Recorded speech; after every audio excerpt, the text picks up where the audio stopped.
Ini merupakan rekor tertinggi kasus COVID-19 Singapura sejak April 2020.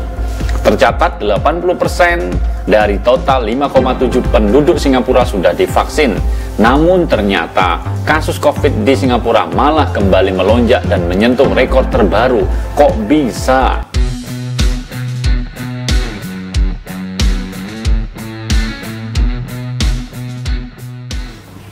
Assalamualaikum warahmatullahi wabarakatuh. Halo sahabat MOC, apa kabarnya? Mudah-mudahan selalu sehat ya. Pastikan teman-teman tetap dalam kondisi yang sehat. Pandemi ini belum berakhir. Teman-teman semuanya kembali hadir MOC membersamai teman-teman untuk menyampaikan informasi. Hari ini kita ingin sharing terkait dengan masih adanya pandemi COVID yang belum tahu kapan selesainya. Kabar ini datangnya dari Singapura, negara tetangga kita yang konon katanya ingin hidup berdampingan dengan COVID-19. Nyatanya sampai hari ini ya, Singapura itu negara yang berhasil dicatat sebagai negara yang mampu memvaksin penduduknya lebih cepat ya. 80% penduduk Singapura itu udah divaksin. Tapi akhir-akhir ini, dalam minggu-minggu ini, COVID-19 atau COVID-19 di sana itu mengalami peningkatan yang cukup signifikan. Tercatat ada pecah rekor 1.000 lebih kasus harian di Singapura. Kenapa ya teman-teman semuanya, di saat vaksinasi sudah hampir merata 80% penduduknya, tetapi peningkatan kasus COVID-19 mengalami peningkatan yang cukup signifikan. Kita bisa belajar dari Singapura. Ayo kita simak informasinya yang berikut ini. Sahabat MOC, perkembangan kasus COVID-19 di Singapura semakin tidak terkendali setelah pemerintah melaporkan angka pasien COVID-19 yang terkini. Singapura merupakan salah satu negara paling sukses dalam pemberian vaksin COVID-19 kepada rakyatnya. Singapura melaporkan 1.012 kasus baru COVID-19 pada 19 September 2021. Ini merupakan rekor tertinggi kasus COVID-19 Singapura sejak April 2020. Tercatat 80% dari total 5,7 penduduk Singapura sudah divaksin. Namun ternyata kasus COVID di Singapura malah kembali melonjak dan menyentuh rekor terbaru. Kok bisa? Ketua Satuan Tugas COVID-19 Pengurus Besar Ikatan Dokter Indonesia, Zubairi Jurban, mengungkapkan bahwa lonjakan kasus yang terjadi di Singapura adanya klaster COVID-19 yang berasal dari pusat belanja, tempat kerja, hingga stasiun. Klaster berasal dari pusat belanja, tempat kerja, hingga stasiun, ungkap Zubairi dalam media sosial pribadinya pada Senin 20 September 2021. Kondisi semakin buruk ditandai juga dengan kebutuhan oksigen di rumah sakit yang terus meningkat. Meski begitu, rumah sakit belum dinyatakan kritis.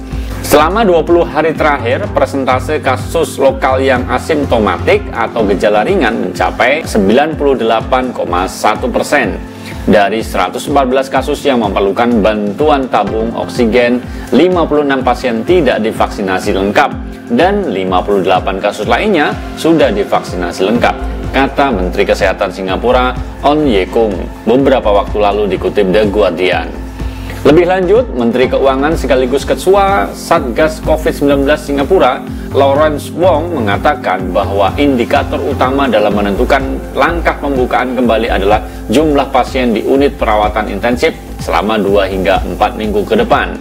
Saat ini tersedia 300 tempat tidur ICU yang bisa ditambah menjadi 1.000 jika jumlahnya tetap dapat dikelola.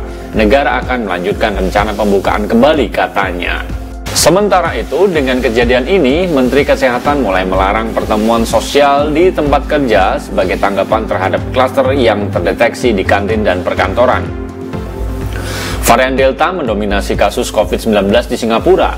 Varian yang diketahui mudah menyebar tersebut bahkan mulai banyak menginfeksi usia pada anak. Per 14 September 2021, Kementerian Kesehatan Singapura mencatat 367 kasus COVID-19 pada anak-anak, dengan 172 kasus adalah varian Delta. Sebelumnya, Zubairi telah mengingatkan agar Indonesia waspada dan berkaca dari penanganan COVID-19 di negara lain. Selain itu, dia mengingatkan untuk mempersiapkan kapasitas layanan kesehatan untuk mengelola potensi lonjakan kasus.